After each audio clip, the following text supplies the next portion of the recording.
And when I see comments like this from Tom, he's from Holly, and he said, when will the tax and spend groups just stop talking about people that support incorporation for Navarre? Putting a stop to growth is very easy and can be done without ink. Well, that's the question, is what are you going to do about this? What are you going to do about this multi-year, if not decade-long process that is a massive revenue generator that is feeding tourism, is going to continue to do that, right? You're not going to just stop that on a dime. No. And you're not going to, and the people that have moved here, the word has gotten out in so many different ways, right? So stop, when Tom says, oh, we can just stop growth. Yeah, I would love to see them try to stop that program and say, hey, we're not going to invest anything more into getting the word out. It's not going to go well for you, I can tell you. Early on, when they said this is heaven down here, there's not hardly anybody here, and that was 50, 60 years ago. Right. And, look at us now, even though we're still unincorporated, and we want to be able to control our own self-government and be able to say, the buck stops here. This is what we allow as far as zoning, or what we allow as far as development. Stopping growth is not easy. What Tom is saying, stopping growth is not easy. Yeah, maybe if you lived in the middle of nowhere, right? And there was nothing around you. But Navarre is beautiful. It's gorgeous. And because of the massive advertising campaigns with the county, it ain't easy to stop, right? Because people would have done it. And that's how you get this, right? Because it's not easy to stop, because there's efforts that are doing the opposite, you get growth rates like this over the past 20 years. As you see Navarre growing by 118%, over doubling, right, in its size. And that number's not going to go down. It's going to keep going. Right. As opposed to the unincorporated places where you see concentrated efforts. Not easy, mind you, because they're paying more taxes, but they're making efforts to be able to say, let's make this growth at least responsible. Exactly. And let's hold our tourism funds locally. And keep our infrastructure up. And make sure we know what we're paying for. That's exactly. Right. So there's a big difference there. What this is describing, though, and what we've been talking about, the term for it is gentrification.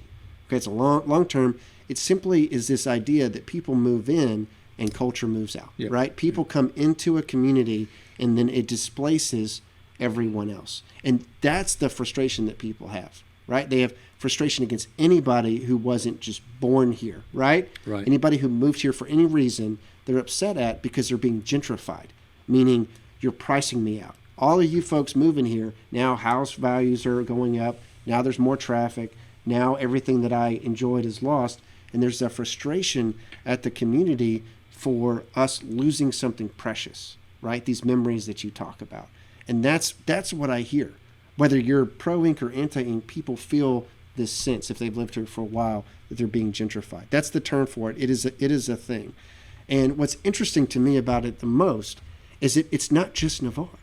People feel this with immigration in America, right? They feel the sense of like, if we let all these people in with just wide open borders, then we get frustrated because do they understand American values? Okay, do they know where the Stars and Stripes came from? Do they know the Constitution is important to us? Do they believe in freedom and equality before the law? All these values of America, let's make sure the people that are immigrating here get some type of program, they go through the proper checks, right? So that we do that, right? And this is what is so baffling to me, Chuck, about this discussion of incorporation and about culture and everything in Navarre, is the answer to me has always been pretty obvious, is you have to take the efforts, easy or not, to secure your secret, to protect what you love, right? For the same reason that I'm a conservative, I believe that we need to have responsible legal immigration. I also think